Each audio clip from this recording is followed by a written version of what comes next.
প্রিয় দর্শক শ্রোতা মণ্ডলী, আসসালামু আলাইকুম। আমি ডাক্তার হারুনুর রশিদ হোমিওপ্যাথিক ওষুধ নিয়ে আলোচনা করি। হোমিওপ্যাথি মূলত লক্ষণ ভিত্তিক চিকিৎসা। রোগের নাম ধরে কোনো চিকিৎসা মূলত হোমিওপ্যাথি ওষুধে দেওয়া হয় না, লক্ষণ অনুসারে রোগের চিকিৎসা করা হয়। তারপরেও অনেক ক্ষেত্রে দর্শকদের সুবিধার্থে আমরা রোগ উল্লেখ করে ওষুধ বিষয়ে আলোচনা করে থাকি। তো আজকে আমি এমন একটা বিষয় নিয়ে আলোচনা করব যেটা খুবই গুরুত্বপূর্ণ একটি রোগ। বর্ষাকালে অতিরিক্ত গরমে, অতিরিক্ত রোদের তাপ থাকলে এই রোগটি বেশি বেশি দেখা যায়। এখন যে সময়, এই সময়ে এই রোগটি বেশি দেখা যাচ্ছে। অনেক পেশেন্ট এই রোগটা নিয়ে চেম্বারে আসতেছে। এজন্য আমি এই রোগটা বিষয়ে কথা বলার জন্য মনস্থির করলাম। প্রিয় দর্শক শ্রোতা মণ্ডলী, আমার চ্যানেলটি আপনারা সাবস্ক্রাইব করে পাশে থাকা বেল আইকনটি অন করে রাখবেন।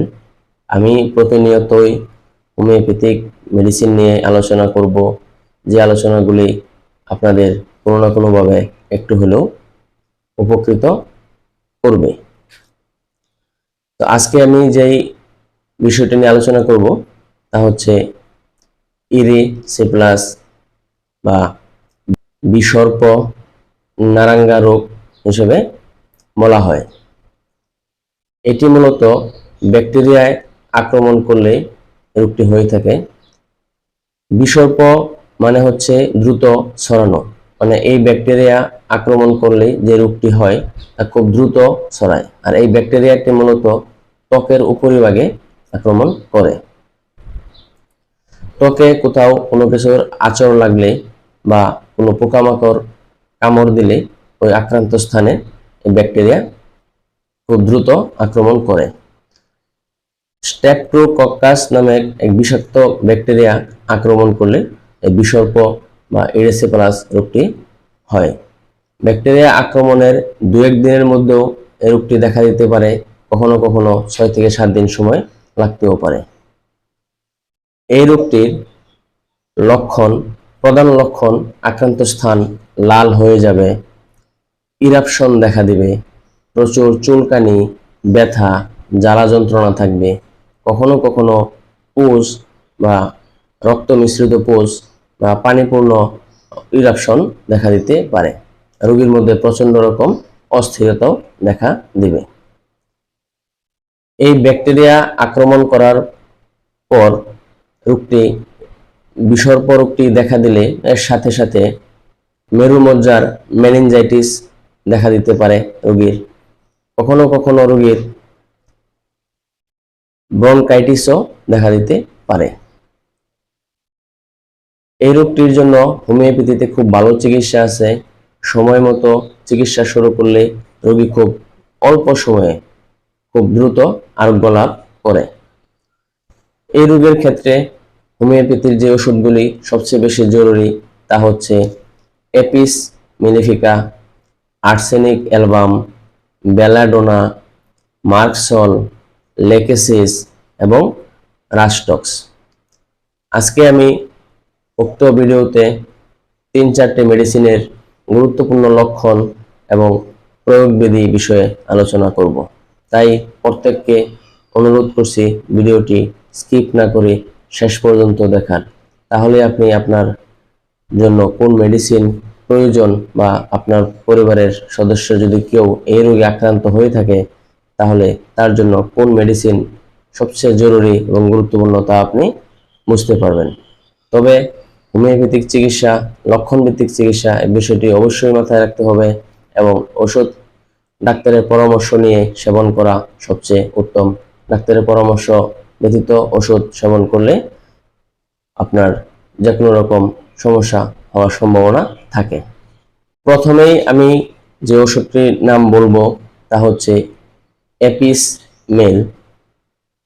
এই ওষুধের রোগী পানি পিপাসা কম থাকে, শরীরে ঘাম কম হয়, আক্রান্ত স্থান লাল থাকে এবং চাপ দিলে আঙ্গুলের ছাপ বসে যায়, মনে হবে যেন শোধ হয়েছে, এরকম প্রচন্ড চুলকানি এবং তীব্র ব্যথা থাকবে, হোল ফোটার মতো ব্যথা থাকবে।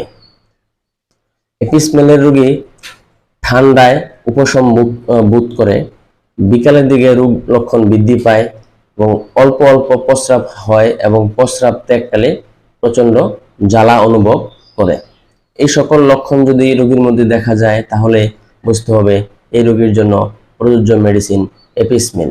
এখন আরেকটি গুরুত্বপূর্ণ মেডিসিন বিষয়ে বলবো। এই মেডিসিনটি মূলত রোগ যদি একটু পুরাতন হয়ে যায় তাহলে বেশি কার্যকর হয়।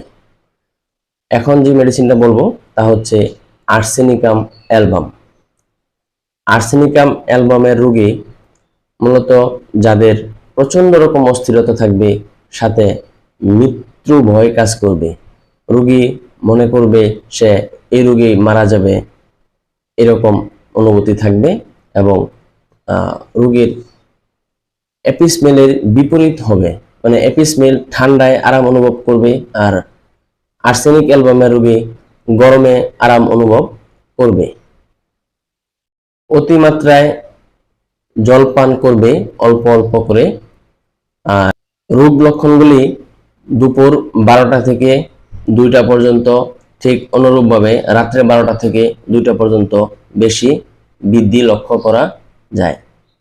এই ধরনের লক্ষণ যদি কারোর মধ্যে দেখা দেয় এবং প্রচন্ড চুলকানি, অস্থিরতা থাকে তাহলে তার জন্য প্রযোজ্য মেডিসিন আর্সেনিকাম অ্যালবাম। এই মেডিসিনটাও 30 বা 200 শক্তি প্রযোজ্য। এখন আরেকটি গুরুত্বপূর্ণ মেডিসিন বিষয়ে বলবো। এই মেডিসিনটি অনেক ক্ষেত্রে রোগের শুরুতে খুব ভালো কাজ করে। এই মেডিসিনটি হচ্ছে বেলেডোনা। বেলেডোনা মেডিসিনের রোগীর প্রধান যে লক্ষণগুলি তা হচ্ছে বিসর্পিত স্থানটি প্রচন্ড রকম লাল থাকবে, প্রচুর চুলকানি এবং ব্যথা থাকবে, সাথে সাথে রোগীর জ্বরের তাপমাত্রা খুব বেশি থাকবে, চোখ মুখ সহ লাল থাকবে এবং রোগী অল্প অল্প ঘুম ঘুম ভাব থাকবে এবং ঘুমের মধ্যে হঠাৎ চমকে ওঠার একটা প্রবণতা লক্ষ্য করা যাবে। এই ধরনের লক্ষণ যদি থাকে তাহলে বেলেডোনা ওষুধটি প্রযোজ্য। বেলেডোনা ওষুধটিও 30 বা 200 শক্তি কিনে নেবেন।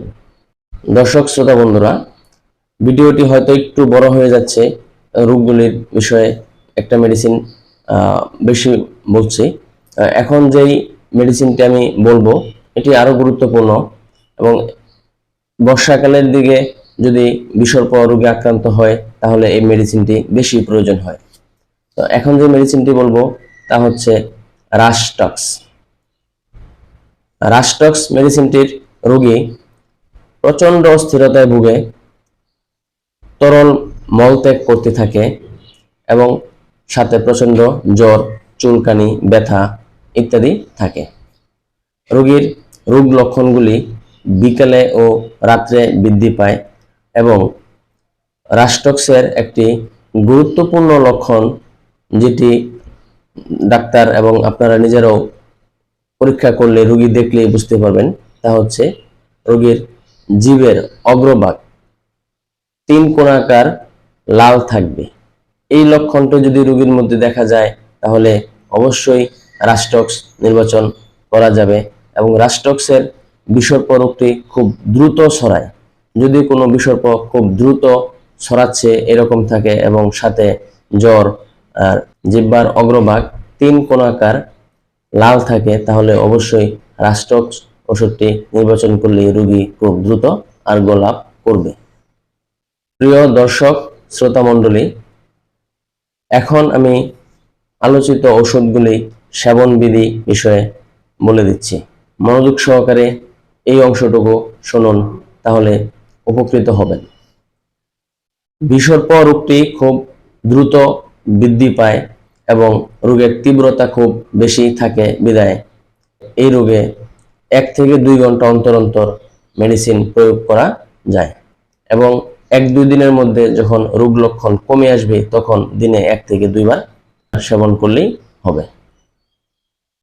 সবার সুস্বাস্থ্য কামনা করে, সবার মঙ্গল কামনা করে আজকের মতো এখানেই শেষ করছি।